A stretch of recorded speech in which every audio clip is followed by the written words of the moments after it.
Hey, everybody. Hey, first of all, I have to say a gargantuan thank you to my friend and our friend Nancy Lueck, because had it not been for Nancy asking me if I knew this man, I would never have made the connection.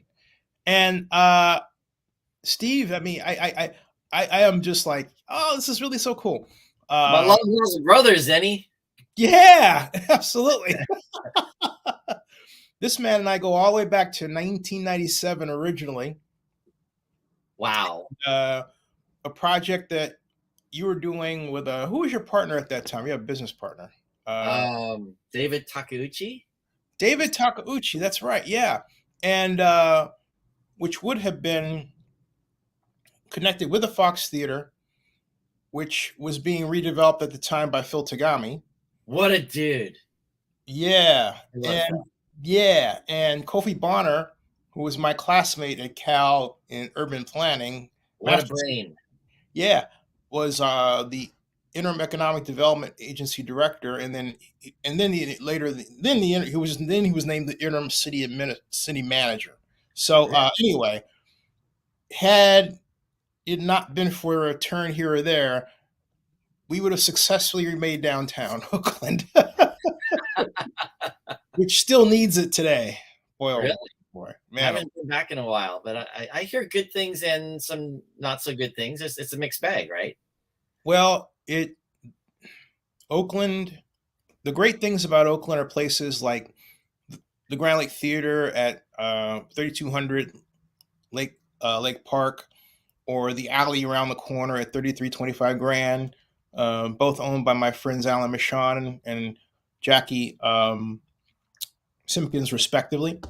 But overall, we could be in a lot better shape.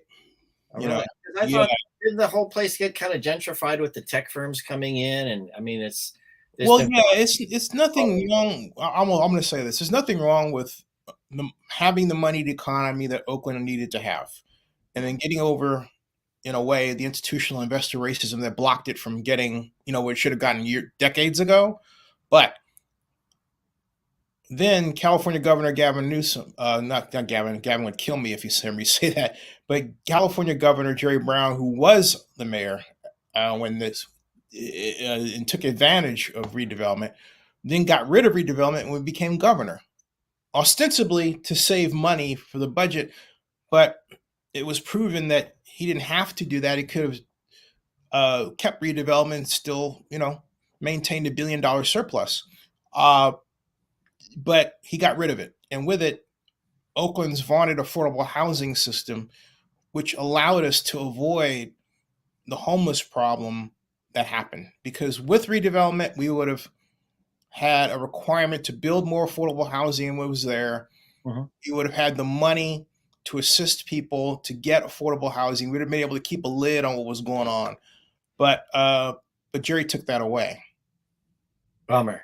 Yeah, and then Strong Mirror hasn't, served us well either. I'm not going to prolong this just because I want to talk about happier things like Shaka, but you know, it has to be explained. We've lost now three sports teams. Let's see, the Raiders in 2016, when it was approved by the league to move.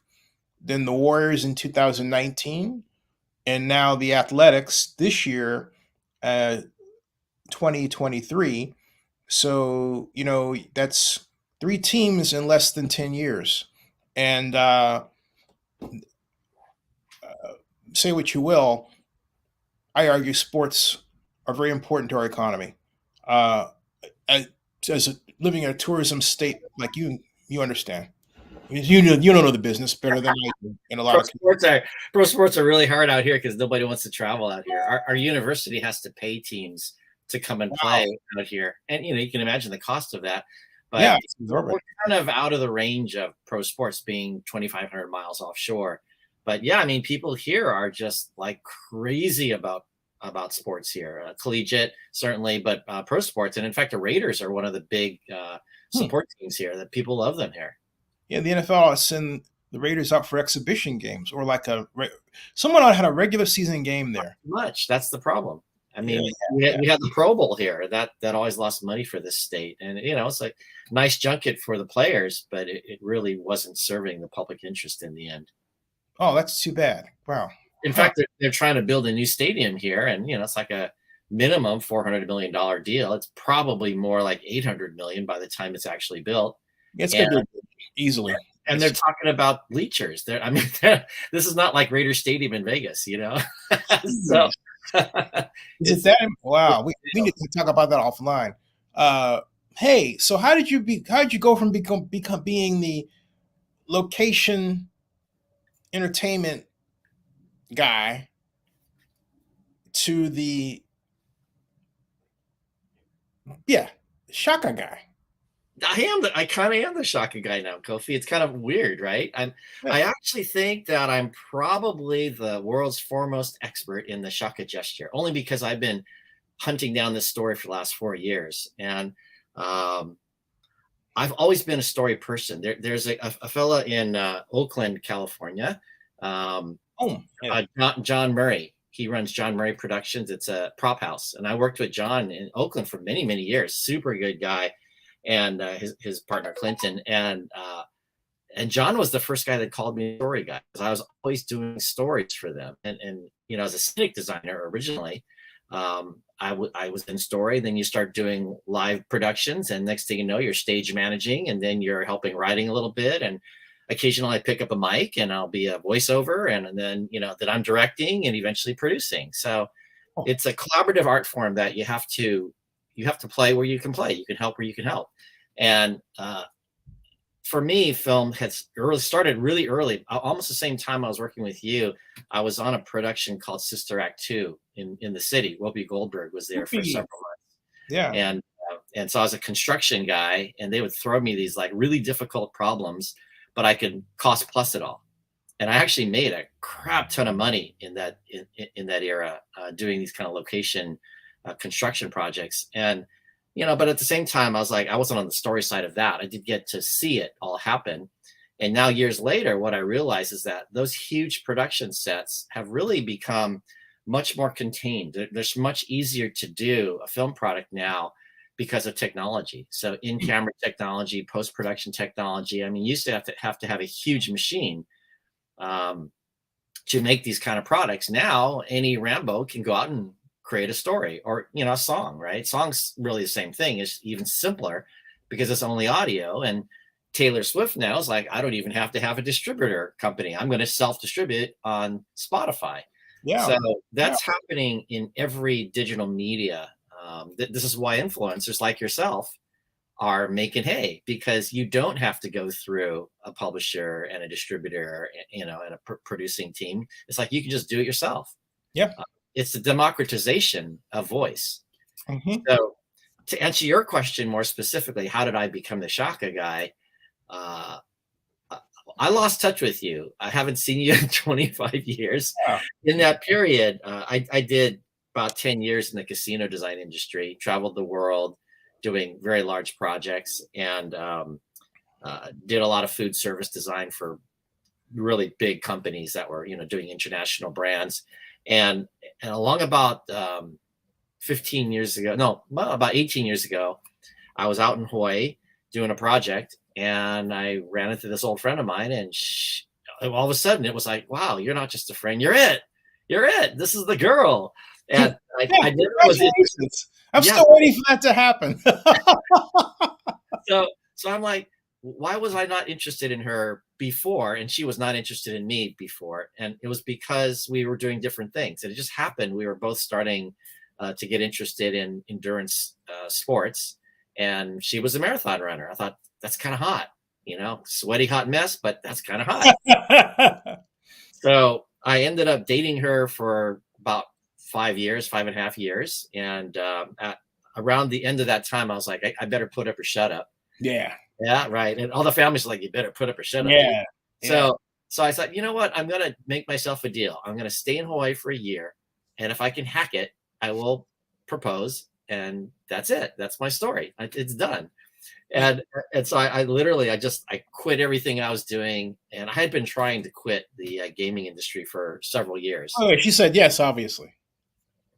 Well, yeah. So she says yes. I get married. I'm in Hawaii, and I just don't know what to do out here because the business climate is very restrictive here. It's not every industry here.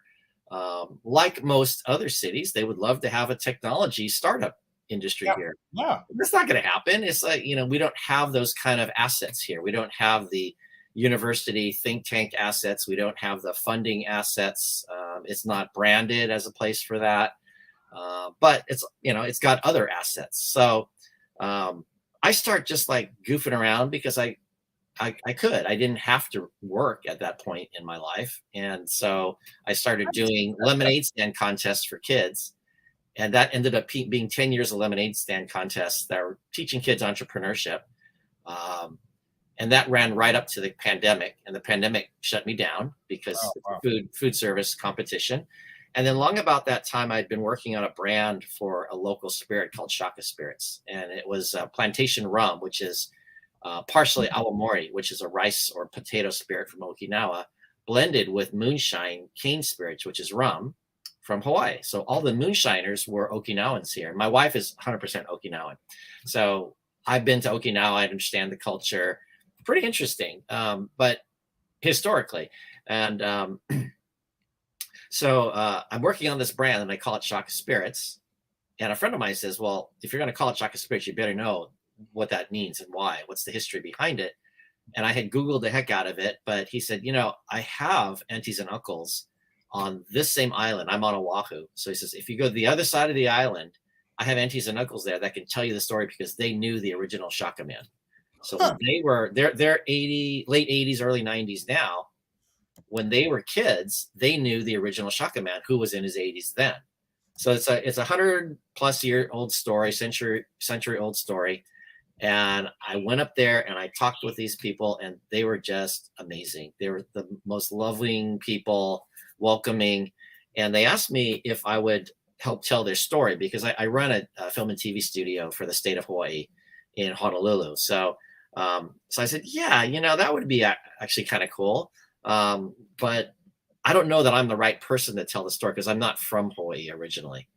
And so I said, I'll do a deal. I'll take a camera crew up and we'll shoot you for half a day and we'll give it to anybody that wants to use the oral history. So out here, recording oral history is kind of a big deal because you don't want the stories to evaporate. And the stories for indigenous Hawaiian people are held in words. So, chanting is big out here. Song, stories through song is big. Hula is a form, it's a dance language that tells a story. And certainly just straight up storytelling, narrative storytelling. So I ended up interviewing 6 people. They were just fantastic on tape, just wide open senior citizens that, would just be completely bare bone about it, just tell the world exactly what's on their mind. And about a year later, I got an offer to fund it. And I wasn't really looking for funding, but we have a very large nonprofit out here.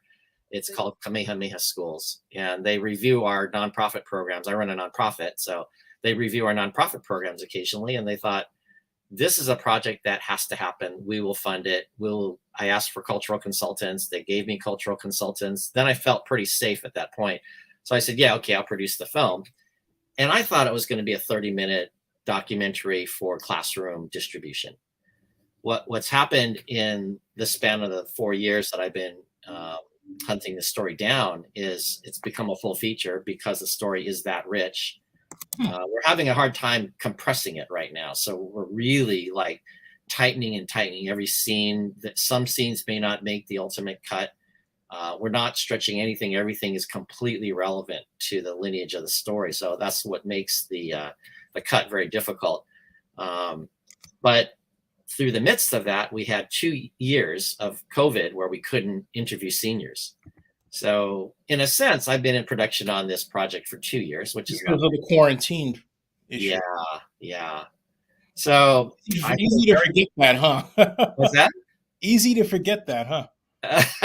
Right now it is, right? I mean, Yeah, I mean, now we would be wearing masks, and a person that wasn't wearing a mask is a pariah. Now we look at somebody, how many couple years later, now it's like you're wearing a mask? Are you nuts? Come on, Right. you're still artists, right? But the politics of that whole situation is kind of ridiculous, right? I really think that the government took us for a ride, or maybe they were just being ultra conservative and they didn't know. It just seemed like it could have been done so much more efficiently. And I can tell you that there's so many people that have been completely financially devastated by the Yeah. closures. Yeah. I think it's wrecked the world economy, really. Yeah, it's an Yeah. unfortunate thing, but That's all the smart brains in Washington, I think they could have probably done it better. well, They should have. what I advocated for, not to get off the subject of Shaka, but is I had no issue closing businesses as long as we compensated them Uh, immediately, and we had the means to do that.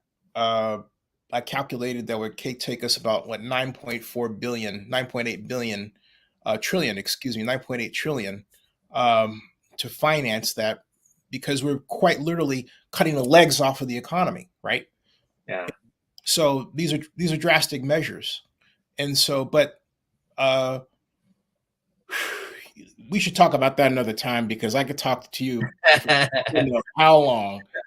I'll Yeah, just say that Peter Dysart, who's been researching the coronavirus, ought to be in jail. That's all I have to say. But, yeah, but, yeah. my God. So you continue your story, please. I don't know. I just made a movie, and so everybody's kind of excited about it out here. It turns out there's people that are excited on the mainland as well because there's a lot of. This is actually the first year, apparently, there are more ethnic Hawaiians outside of the state of Hawaii than on the mainland than in the state of Hawaii. Huh.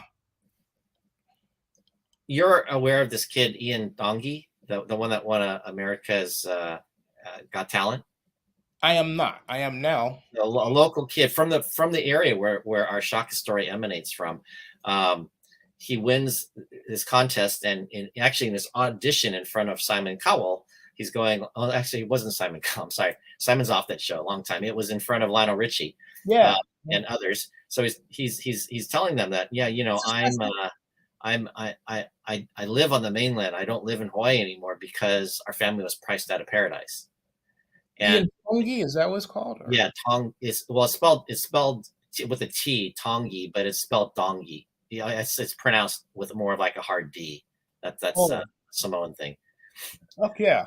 Yeah. So there's many people. In fact, Wait. I am familiar with him because, and the reason I'm familiar with him is because it was American Idol. I'm sorry, American Idol. Yes, my bad. I got thrown off. I get all those mixed up. Then there's X Factor, and there's The Voice. And this goes back to Nancy because Nancy has a clip of him on her Instagram page performing. Right, you're right. American Idol in Honolulu. And I said, hey, can I use this? And I still haven't. I meant to use it, and I hadn't. Because I just, the complications of being here, being a caregiver for my mom, blah, blah, blah, blah, right? So, but yeah, I know exactly who you're talking about. The guy's a phenomenon. Oh, he's absolutely the most endearing story. I mean, yeah, everybody wants to hug the guy. Yeah. I mean, just wow. I mean, paradise. That's what happened to his family. And so, this is kind of the big issue here. But for our film, we're able to export the concept of aloha. So ultimately, what we found through the production of the film is there's many stories about how this gesture originated. But for me, there's a lot of consensus as to what it means and how do you use it. And that's really more what the picture ends up being about is the moral of the story is, do this, share aloha, understand how to use it well, because you're basically sharing hope and inspiration and unity, connection. These are things that post-COVID and hopefully post-acidic politics at the presidential level, we're probably in for it for one more time in 2 years. But, the world, I think, really wants to have a bit of good news right now. And we're trending in that direction. I know that the documentary film festivals are starting to really move towards that direction, whereas previously they're aiming more towards stories of persecution and, direness. So yeah, I think we're trending into the market, and our goal is to share it with the world so that people can activate the concept of aloha. And you can say I'm going to share a good vibe with you, but it's even better if you figure out how to change something in the world. Yeah, yeah, absolutely. Activate, yeah. So Yeah. that's kind of our goal through this process, and the film ends up being the kind of the operating system, the first program of a global movement that we're starting called Project Shaka. So And yeah, so this is the you're showing the film website right now. So if you want to learn about the film as a documentary, um, where is it sneak peeking at, that sort of thing. That's what this website is for. And then there's a second website for the greater movement that the film is a part of. So if you go to projectshaka.com, there is a site there that it shows you the film is one program, but then we have a program to build Shaka monuments. We've got these little cloisonne pins that people can wear. This is actually really good for our legislators wore these little cloisonne pins this session. And it was nice because it reminded them to serve the people. Hmm. And if you scroll down a little bit more, there's a bunch of other programs. There's a pledge here that you can take, and you understand it. You can see the trailer, of course. huh. We've I got, don't want to get I don't want to get a copyright violation there. what is that? We've got curriculum. We've got, this is like cool. Go down a little bit there. There's a little maker kit. See it right in the middle there with that. That's where we get kids to find garbage, and the paper that it's standing on is a pattern. So you stand up 2-inch pieces of garbage, you hot glue them together, you stand up the sculpture that you just made, and then you sell it to support a charity of your choice. Huh. Right here. Yeah, the one in the upper middle. Upper middle. It's called This Make a Shaka. this one. Yeah, and then we're looking at in our state we're applied for a Shaka license plate. Yeah, that one. Mm-hmm. I did it right, Steve. You got it, buddy. You I'm got shocked. it. Make a Shaka, a free kit for families, schools, nonprofits, and other orgs to activate aloha by making something from nothing. Yeah, and you see on the right side there, look on the scroll up a little bit there, and look on the right, and you'll see inside the Shaka there's a word cloud. Yeah. Those Mahalo, are, yeah, aloha, excel, fear, hang loose, fear connect, not, go for it.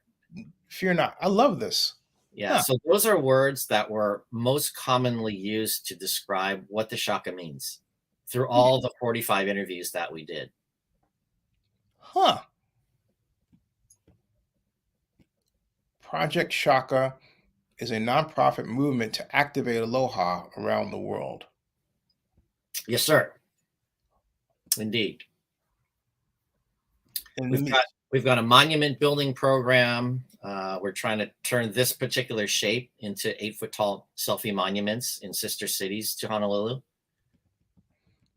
I have to change it because somewhere along the way, I was doing the research and I thought, oh no, I used the wrong language because something was referring to like men's conversation or something. And I thought, oh, did I get it mixed up?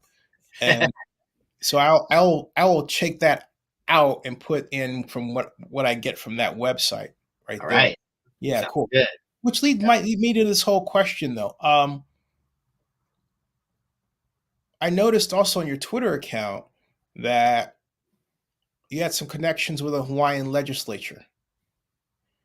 Well, yeah, I mean, I know a lot of those guys. We're a very small state. It's not like California where you drive 2 hours to Sacramento to the state capital. Our capital is like right down the street, And Presenting this to them because it seems like here's what I'm getting at, Steve. It seems like ultimately this is or could be a push for Hawaii to sort of rediscover what it's about.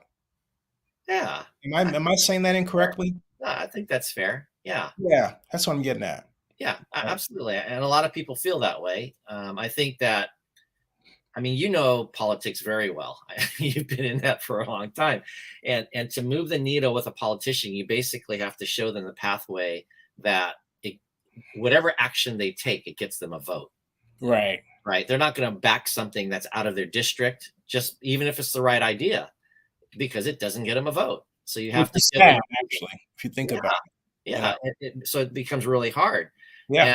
and so this permeates the geopolitical culture here, and it goes all the way to every agency, every office in the state, in the city, in the counties, and so it becomes very difficult to work with the government. And in our case, we've tried to work with the government. I'm helping a lot, I think, with tourism Yeah. in this product, Definitely. right? Yeah, Yeah. you'd think naturally the state would want to support it. They would want to give us a few bucks to do travel, because if we go to film festivals, we are basically ambassadors for You're this. working for them. Yeah. Yeah, we're doing their job. But that's not the way the budget approval processes work. So while somebody would say that makes complete sense, our system is not wired for that, and it really goes back to the election process. It doesn't give politicians an adequate incentive to support the things that are truly for the betterment in every case, and in many cases where they do things that are. I just have to ask a question on this. Had you reached out to the Convention and Visitors Bureau? Oh yeah, absolutely. Yeah. Yeah, they said no. There's no way that we can help with this. We can't give you money. What? Yeah, zero. I tell you, man, I did a lot of meetings, and it's just not. It's reasonable from the public standpoint that yes, we're doing the job for them, but it's just they're not wired for it, and it's not their fault as staffers. They're not trying to, you know. Evasive. They don't have the ability, the power, the incentive to do this kind of thing that would actually make a lot of sense. And in fact, we had a grant in with the government for this last session, Yeah. and senators and representatives here are like, "Oh, you're a shoo, and this is no problem. You're approved."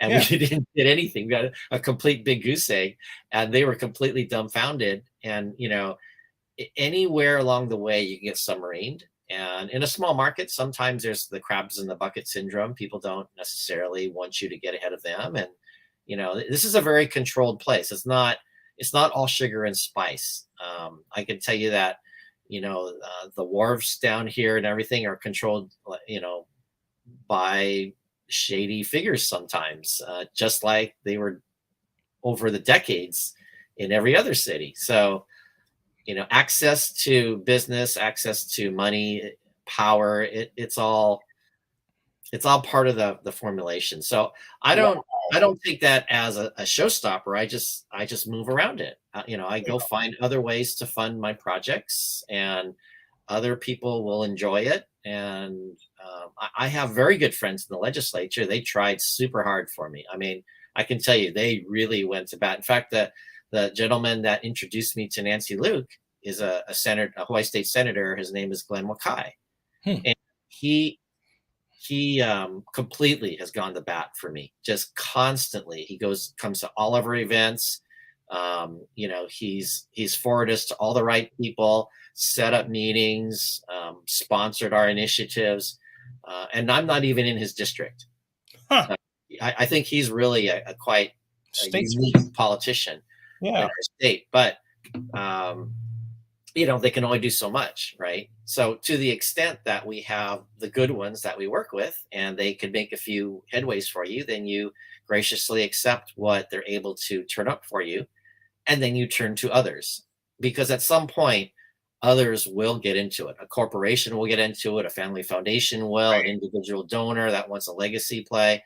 I'm really not worried about the support. What I'm more interested in is I'm trying to make a storyline that's relevant to every person in our state and beyond. And hopefully it's global, because if people understand what this means and how you can make the world a better place, how you can make a piece of paradise in your corner of the world, even if you've never been to Hawaii. Yeah.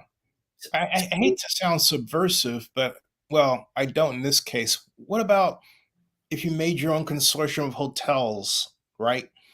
And in a sense, set it up to have them fund it, and they can put their logos on it, right? Just as a thought.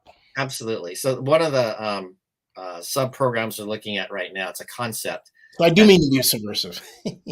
No, I mean, it's just working around, right? It's Yeah. not, there's nothing sinister about it. You just find a way that people can participate and get what they need out of it, and don't worry about those that are not interested in the program. Right. But Right. in this particular case, we're looking at our Shaka monuments, which is, this logo done as an 8 foot tall selfie opportunity. Hmm. And then we're looking at doing those at hotel sites.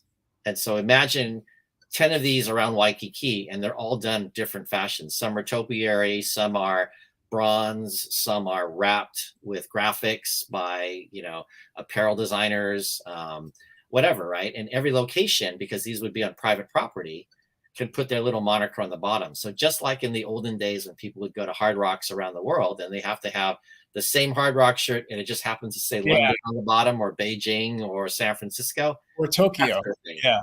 Yeah. Yeah. So I think there's an opportunity, to work with ideas that can help uh, companies that would be interested in getting some traction out of it.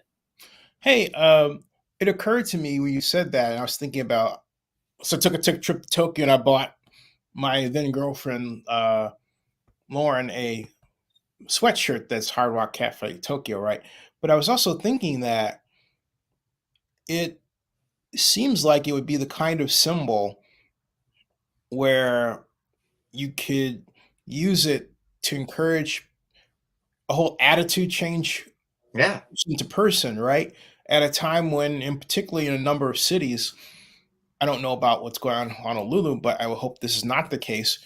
But crime has taken a major uptick, especially in Oakland, for example. Mhm. I remember people used to say for a time, remember they say do that, right? And then that was lost. And I'm saying it seems like to me I have an opportunity to bring that back, have Hawaii at the foot, at the epicenter of a whole new movement to really change our attitudes about life and each other, you know? Yeah, absolutely. What the most common word that I found in the definition of the shaka when I interviewed all these people is the word connection. Yeah. This Yeah. is very good. And so the downstream of connection, if you extrapolate, how do you use the concept of connection to make a better society? Um, this is where, like, you've got neighborhood security details. They're, neighborhood people all banding together to watch their neighborhoods. They're not going to worry about the cops. They're just going to protect themselves. That's a cooperation, collaboration, connection piece. Mhm. So aside from that, I think a lot of crime has at its center greed. So in our state, people are very ungreedy for average Joe, because resources are very limited here, and people don't worry about, I have the best clothes. We wear shorts, t-shirts, and slippers. So while our cost of living is very high for things like food or whatever, well, we eat simpler food. We don't have 4 seasons of clothing, and in fact, if You should you, have one season, right? yeah, and if you dress too fancy, it's actually negative. So there's a saying here: "Oh, you're so high maka maka," which means your nose is in the air. You've Uh-huh. dressed too fancy, and so there's a negative to being too consumption oriented. Um, Hmm. and I think that here's a good one. Driving is a really good one. Driving is something that people in our state drive differently than anywhere else in the world. We're the one place where people come to a stop sign and wait for somebody else to happen to drive up at the four-way intersection, another stop sign, and let them go. We never stop in front of driveways, because you don't want to block a driveway on the off chance that somebody's going to come and want to get out of that driveway. You want to let them in. So when you're taking your time to cooperate with those around you, you're making life better on everyone. You're reducing you're limiting the road rage. And in fact, if somebody comes out of that driveway and they shaka you, and there's a word for that, it's called the kini popo shaka, which means the righteous shaka. You're righteous. You're right on the kini popo is the full saying. Then you're sharing something very positive, because you gifted somebody the ability to get into the lane of traffic. They acknowledged you. Everybody's happy. You just created paradise. in the midst of what could have otherwise been a road rage situation. So paradise to me is a state of mind. And that's why I say we can use this to create paradise anywhere in the world. You just have to want to do it. You just have to want to change the place you're at, not make it about me individually and I'm going to take from you. It's like Oakland could be as beautiful as anywhere else. Yeah. Yeah. Just change the perception of what people need to do to survive. Almost like this, right? Yeah. I mean, Yeah. how pretty is that, right? Yeah. You can feel the vibe in there. That's the photograph that I saw when I saw your face. Okay. And I thought that you were the actor, because I hadn't seen you in so long. Yeah. Right? Yeah. And I thought, hey, that's Lee Key. And I thought, wait a minute, that's not him.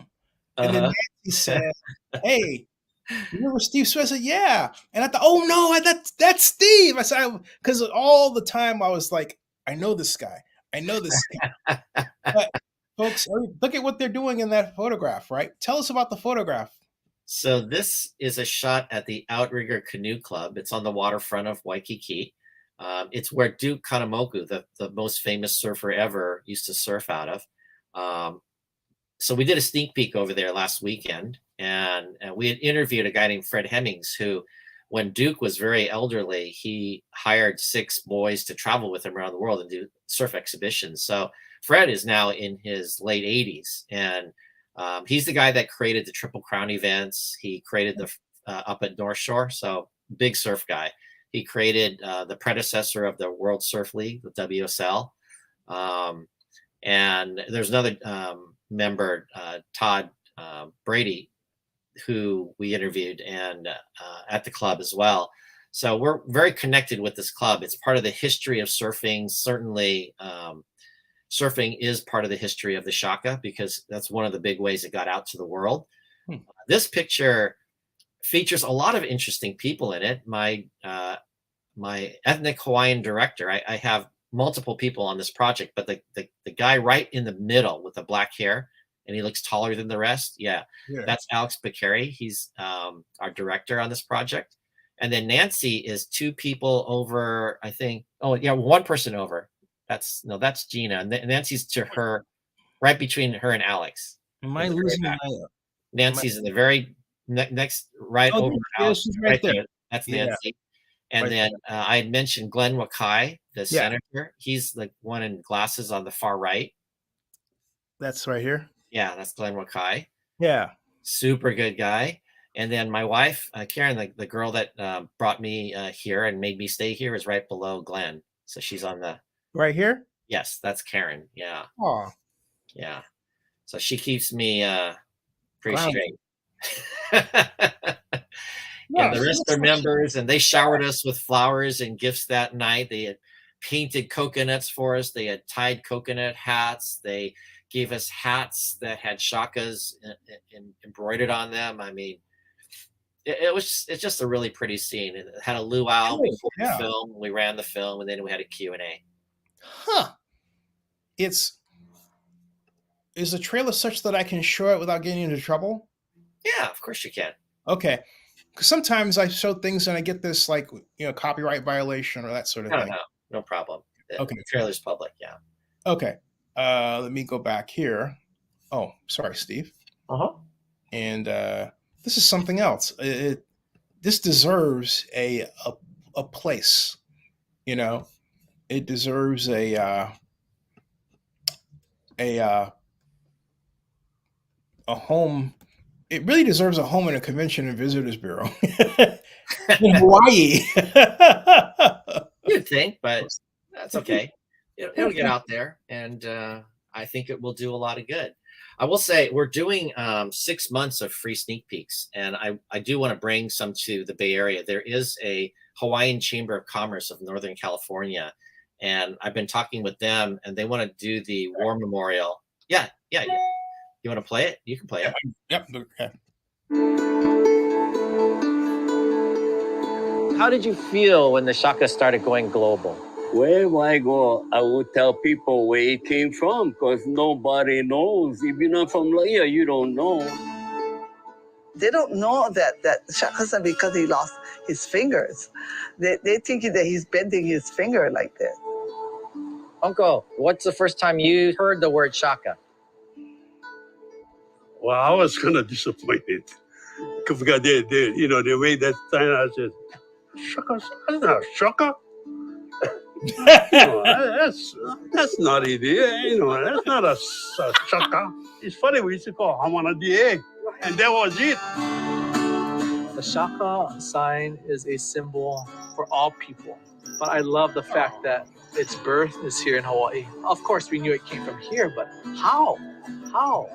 Lipia Spender standing up at the corner going, Lipia See, like that.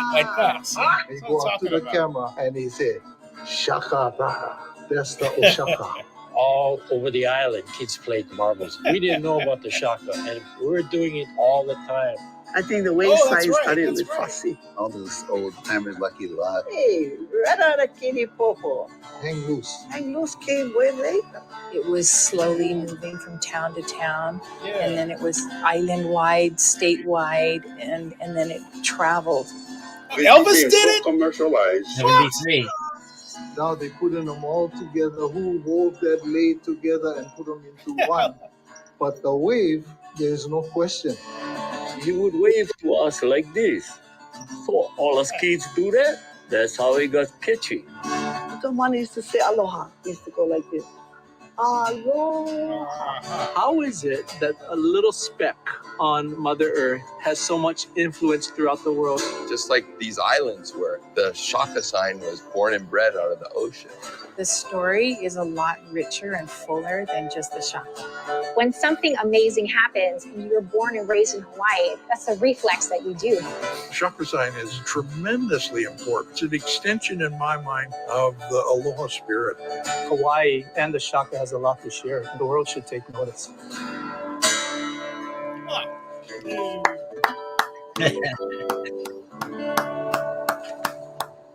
ShakaFilm.com, folks.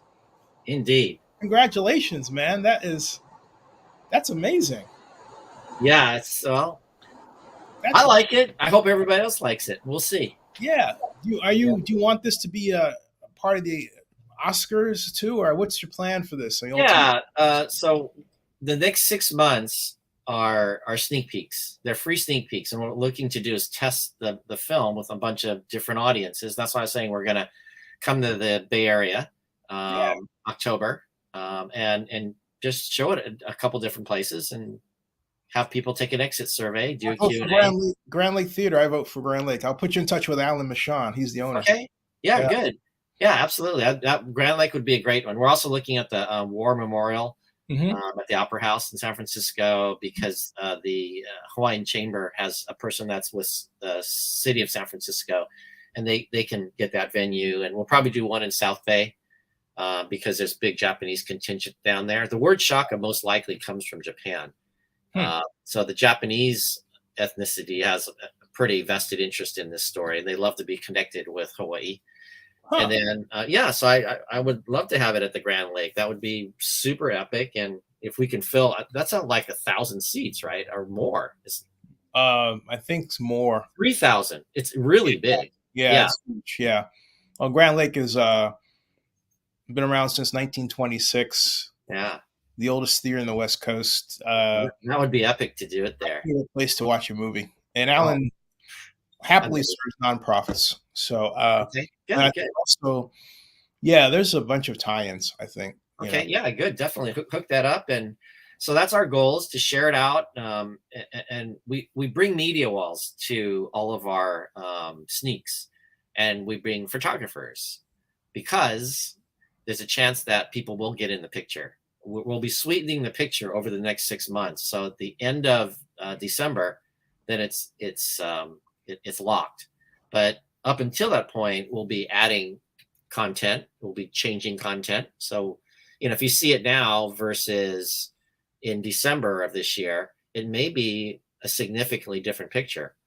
And that also gives us time to have a finished enough picture that we can submit to film festivals. So our goal is to get to some larger festival that's Oscar qualifying, and this would be in the spring. So ideally Sundance, South by Southwest, CamFest in San Francisco would be definitely a good one for us. And that's an Asian, film festival. So that one's kind of a no-brainer, I think, and part of the reason to come to the Bay Area and do sneaks as well as LA is to get the buzz going, because obviously people that are in those festivals, they're going to be around the Bay Area and they'll hear about the project, and we'll have a higher chance to get in a festival.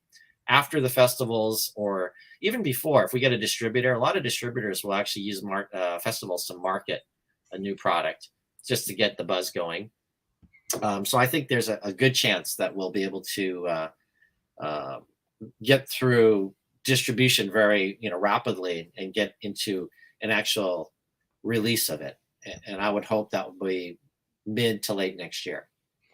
Well, Steve, I'm going to get you out of here, at least on camera. You can talk in the background out of respect for your time, because we could talk for a long time about this and a bunch of other things. But we'll have you back on the show again. And hey, I do have an idea, though. I think, and I don't know, hopefully they have room for maybe one more new episode. I don't know. But Magnum PI is set to, they were approved for their 5th season. After that, that's it. Unless a miracle happens, which I believe in miracles. But I think that they should have an episode about this that somehow fits this in. That's a super good idea, and I will bring it up to Brian Spicer, the producer and director of that show. He's actually on my show, so he's my co-executive producer for the Shaka film. Oh, hang on a second. Hey, Brian, come on. I love Magnum PI, man. We got to talk about Magnum. Yeah, we'll bring and so you talk about a 5th season, and right now a writer's strike is kind of a big deal in the industry, and so that is more than likely going to hold up that production. I think this writer's strike is going to be at least 100 days, if not 200 days. It's a much more difficult position. They're further apart than they've ever been in history. So, hey, Steve, last night when we were talking about this, you gave a very concise explanation of what's going on regarding the writer's strike and the pending, I believe it's an approved actors strike, right? Mm-hmm. Can you recite that again? What's going on? Well, the writers are after a couple things. Obviously, they're after more money, and they're also after control of AI. So with respect to the monetary side, back some years ago when they renegotiated their contract, they went hard after certain types of residuals like DVD. And of course, nobody buys DVDs now. At the same time, they didn't necessarily go after streaming. So residuals are difficult for them to define in some of the categories. And ultimately, they're looking for a percentage of everything that comes out in the future. At the same time, AI has come of age, and we all see it. ChatGPT and others are just crushing it. I use it all the time. And so, they're hoping that they can control the use of AI driven scripts, whether it's the concept or it's the rewrite work. I think probably they make more money on being staff writers and rewriting. And, there's a lot of complaints about them being reduced to gig workers, which means they're temporarily hired and they don't have long-term jobs. But in the end analysis, there's pros and cons to the whole AI thing, because the truth is that Gutenberg automated the quill. Right. We've been automating writing since Bible, right? It was first written. So now you've got that type of automation. You've got automation with word processing and spell check.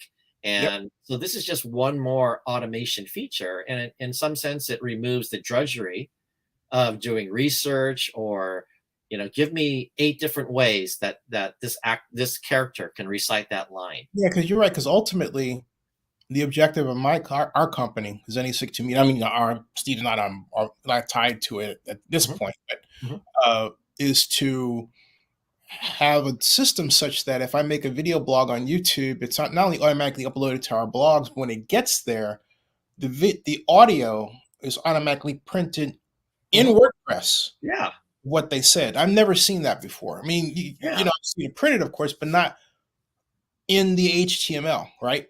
Yeah. That's our objective. It's an automation of distribution of your content. Yeah. And Yeah. if it gets really smart, it's going to be able to extract the best clips from a pod like this and push those out to social, because that's what you do to market now, a podcast. So ultimately, you can say it's taking away jobs, but the jobs it's taking away are the drudgery jobs. And at the same time, what it's doing is it's allowing the pure creative to be more self-help, because for you to launch a network, 10, 15, 20 years ago is very difficult. You know that, right? Now you can do it. And even in my case, like a movie, we're at this moment in time where my sets, my location shots are almost no gear, like almost no lighting, available lighting, a few bounce screens, but pretty much it can all be done in camera. It can be corrected in camera. And same thing with post-production. The editing tools are just so powerful now, and you can do it on a laptop. So what this has done is literally democratized filmmaking. Yep. If you have a story within you, you can tell it. It's no longer that you have to go to Paramount or Warner, no, just make it and put it up on YouTube, and you can make a few nickels at it. And if it really hits, then wow, you're off to the races. Yep. So I think that while people are afraid of it, perhaps if you're too nichey in what you do, I only do one function, and I risk my entire career in that, then you could be at risk, certainly. And the youth right now have this issue. Should I go to college and study that thing that might be completely automated in 2 years when I grad? Right. So if you are at the higher levels, and I want to make a film, I want to be the producer or the director or the pure creative, then the showrunner, then you would be the person that are completely empowered. And going back to Taylor Swift, you could write your own music, you can perform your own music, you can distribute your own, and it's not that hard to do. So you can be a pure creative. And in some case, I would think that there's a case for the idea that less cooks on an artistic statement sometimes are better. Yeah, it's a mere pure statement. We used to have this era of singer-songwriters, and that's all come back now. So purity of statement is perhaps the benefit of all this. Hey, that's outstanding. And with that, Steve, come back and hey, here's to the Shaka Guy. Good to see you, my buddy. See you too. Hey, stick around, Steve. Folks, that ends this broadcast. We'll be back at in about an hour for our State of the NFL program. And there's more where we'll also be talking about the possibility, though it may sound remote, that the Warriors may join the Raiders and the A's in Las Vegas. Subscribe, yeah, how about that? Subscribe to Zenny62, bookmark OaklandNewsNowBlog.com, and bookmark Zenny62.com